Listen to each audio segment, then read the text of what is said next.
Messi ফ্যানরা troll করে রোনাল্ডোর skill আর dribbling নিয়ে হাসি পায় ভাই, কারণ ওরা শুধু এখনকার রোনাল্ডোকে দেখে, কিন্তু তারা জানে না একটা সময় ছিল রোনাল্ডো মানেই ড্রিবলিং এর সাইক্লোন। ম্যানচেস্টার ইউনাইটেডে যখন খেলতো, ডিফেন্ডাররা রীতিমতো মাথা ঘুরে পড়ে যেত। একটা স্টেপ ওভার দিয়ে চোখের সামনে তিনজনকে কনফিউজ করত। ওর খেলা ছিল ফ্রি স্টাইল, অ্যাগ্রেসিভ আর একদম আনকম্প্রোমাইজিং।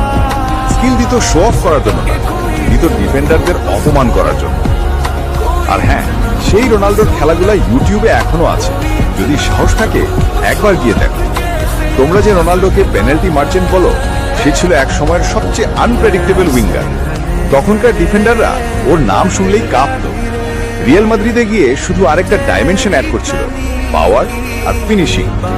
তাই ট্রল করার আগে পুরনো খেলার ক্লিপটা দেখো, তখন বুঝবা Cristiano Ronaldo is not just a goal machine, he was and still is a complete footballing monster.